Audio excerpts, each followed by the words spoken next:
I am pretty shy, especially in front of the camera. You should see how much I fretted just to do this little video, and Ian's so patient with me. And I just sat there ready. He's ready to go. Take me as I am. He was the quiet genius of the desert. The guy who could take a pile of junk, a rusted-out carcass of a car that most people would have dragged straight to the scrapyard, and turn it into something that belonged in a museum. Ian Rousell of Full Custom Garage wasn't just a builder, he was a walking, welding, metal-bending legend. So when he suddenly vanished from your TV screen, you had to wonder what on earth happened to him. The man who never cared about the camera. Before we get into the collapse, the grief, and everything that followed, and we are absolutely getting there, you need to understand who Ian Rousell actually is. Not the television version, the real one. Ian Rousell grew up in Southern California, and from an early age, it was obvious school was never going to be his arena. He was the kid whose talents showed up in a garage, not a classroom.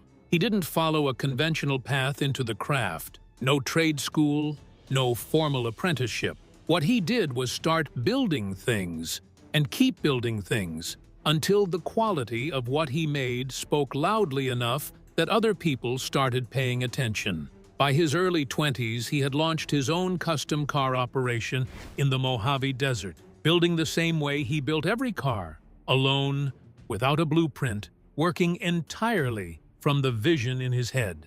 My vintage trailer, I think like this rickety old thing that has some, flavors of the past.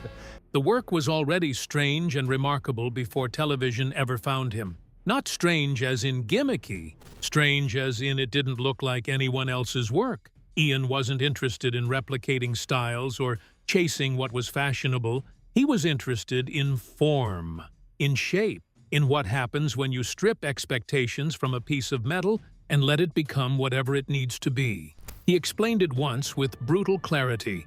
I'm not particularly into cars.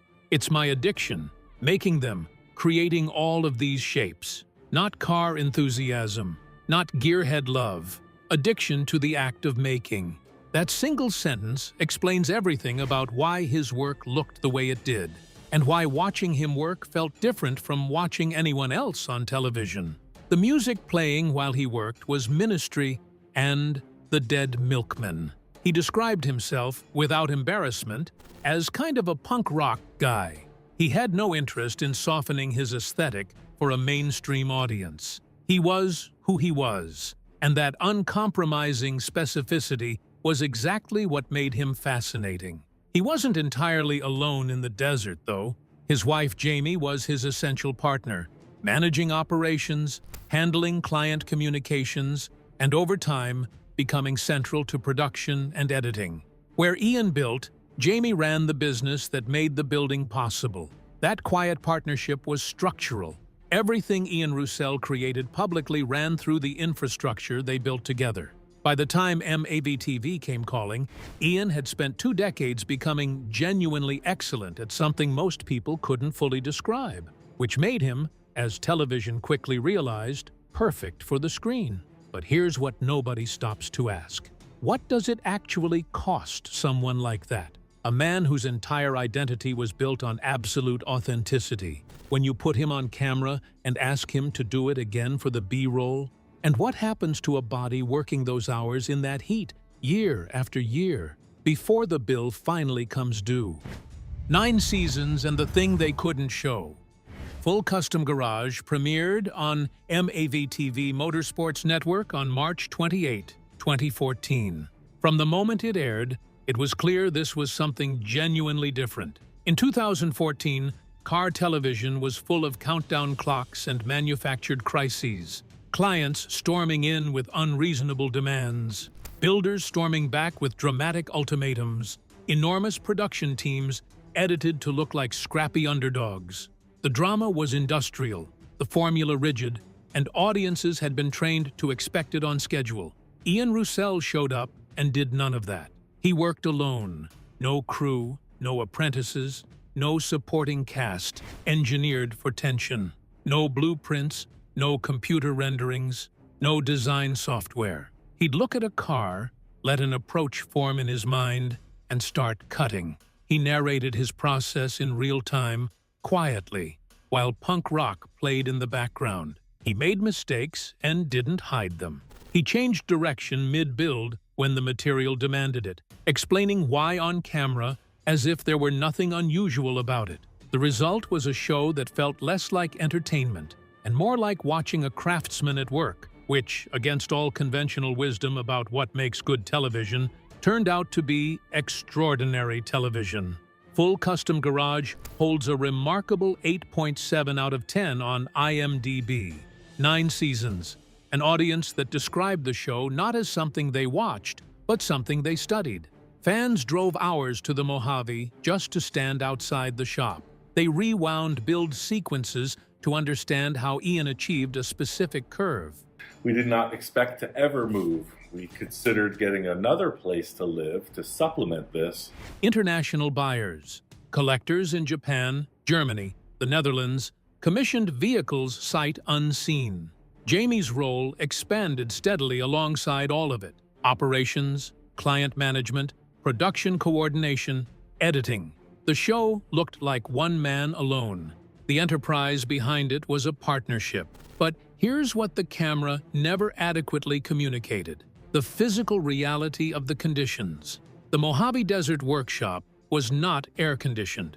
Desert summers regularly exceed 110 degrees Fahrenheit, and that's before you add welding heat, grinding metal, and a corrugated metal building absorbing sun all day. Ian Rousell was in those conditions for 13-hour days, filming a television show, not occasionally, consistently, for years. The human body can compensate for extreme heat, but not indefinitely. It degrades. It has a capacity, and when that capacity is exceeded repeatedly over years, the body starts failing in ways that can't be negotiated with. Nobody watching Full Custom Garage from their couch could see any of that. They saw magnificent work in beautiful desert light. They didn't see the cost. So what happens when the bill finally arrives? When years of 13-hour days in heat that has no business being endured becomes something a body simply cannot push through anymore? What does that look like for a man who has never once been willing to stop? The collapse, what the Mojave finally took. Around late 2022 into early 2023, Ian Rousell's body stopped compensating. He's spoken about this publicly, not for sympathy, not for drama, but with the same matter-of-fact directness he brings to everything. He suffered a serious heat-related collapse. The symptoms were consistent with heat stroke, and the physical consequences included minor kidney damage. His kidneys, already under chronic stress from years of extreme desert heat, had been pushed past the point of recovery. This was not a man who got too warm and needed to sit down. This was organ damage. This was the Mojave presenting Ian Rousell with the medical bill for everything he had borrowed from his own body, with years of compounded interest. For a man whose identity was built entirely around the ability to endure, to push through, to keep going no matter what, this reckoning went well beyond the physical, and it didn't arrive alone. On May 5th, 2022, Dude died. If you watched Full Custom Garage at all, you knew Dude. The dog was embedded in the DNA of the show, wandering through the frame during builds, observing Ian's process with what viewers like to imagine was professional scrutiny, making the whole thing feel warmer and more real than most television ever manages. Emma VTV's own social media affectionately called him one of their favorite personalities. He wasn't a prop or a marketing decision. He was just there, the same way the metal was there and the punk rock was there. Dude died of cancer in May 2022.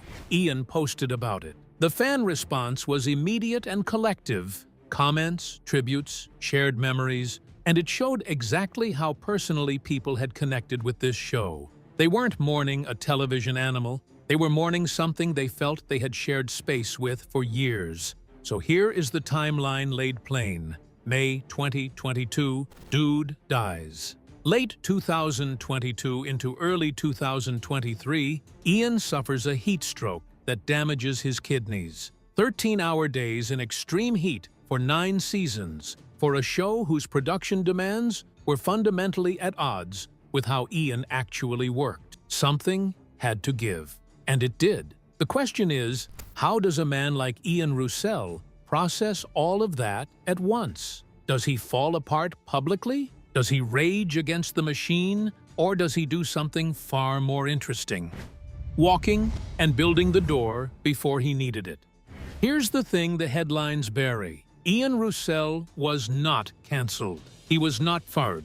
He was not eased out by network executives who'd moved on. He chose to leave on his own schedule, on his own terms, and he'd been quietly preparing to do so for longer than anyone realized. By late 2023, Ian made the call. He was done with television. The final episodes of Full Custom Garage aired in January 2024. A clean, dignified conclusion to 9 seasons, with no public acrimony, no dramatic statement, no burned bridges. Just a craftsman finishing what he started and putting it down. Now, here's the detail that changes the entire narrative. Full Custom Ian and Jamie's YouTube channel, launched on January 29, 2023, months before his final television episodes aired. Before any public announcement that the show was ending, Ian Rousell had already built the door. He walked through it when he was ready.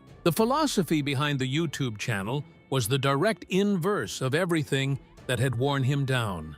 Episode lengths followed the actual pace of the work, anywhere from 18 minutes to over an hour, depending on what a build genuinely required, not what a broadcast schedule demanded. No artificial suspense, no retakes. If Ian made a mistake, it stayed in. If he had to rethink an approach mid-build, you saw the whole rethink, the confusion, the recalculation, the solution emerging in real time.